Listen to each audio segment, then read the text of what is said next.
بسم اللہ الرحمن الرحیم۔ حدیث نبی صلی اللہ علیہ وآلہ وسلم۔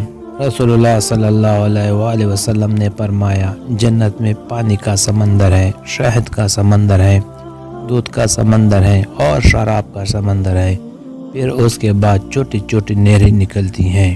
رسول اللہ صلی اللہ علیہ وآلہ وسلم نے فرمایا، کسی نیک آدمی کا اچھا خواب نبوت کے 46واں حصہ ہے۔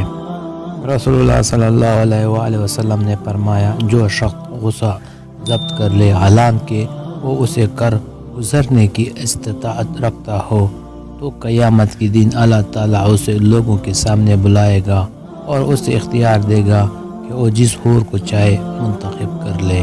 حدیث نبی صلی اللہ علیہ وآلہ وسلم۔ قیامت قائم نہ ہوگی یہاں تک کہ سرزمین حجاز سے ایک آگ نکلے گی اور بصرہ میں اونٹوں کی گردنوں کو روشن کر دے گی۔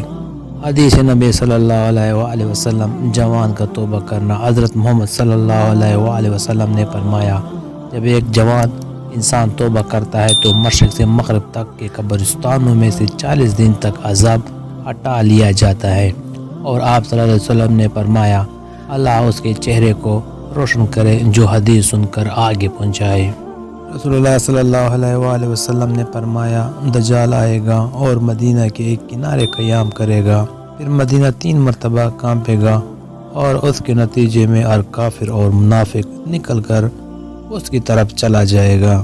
رسول اللہ صلی اللہ علیہ وآلہ وسلم نے فرمایا، فجر کی دونوں رکعتیں دنیا اور دنیا میں جو کچھ ہے ان سب سے بہتر ہے۔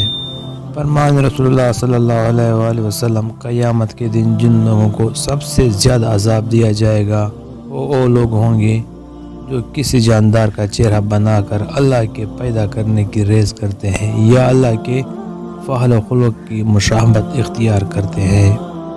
رسول اللہ صلی اللہ علیہ وآلہ وسلم نے فرمایا، جب اللہ کسی قوم پر عذاب نازل کرتا ہے تو عذاب ان سب لوگوں پر آتا ہے جو اس قوم میں ہوتے ہیں، پھر انہیں ان کے اعمال کے مطابق اٹھایا جائے گا۔ ویڈیو پسند آئے تو لائک کریں اور چینل کو سبسکرائب کریں۔ Thanks for watching.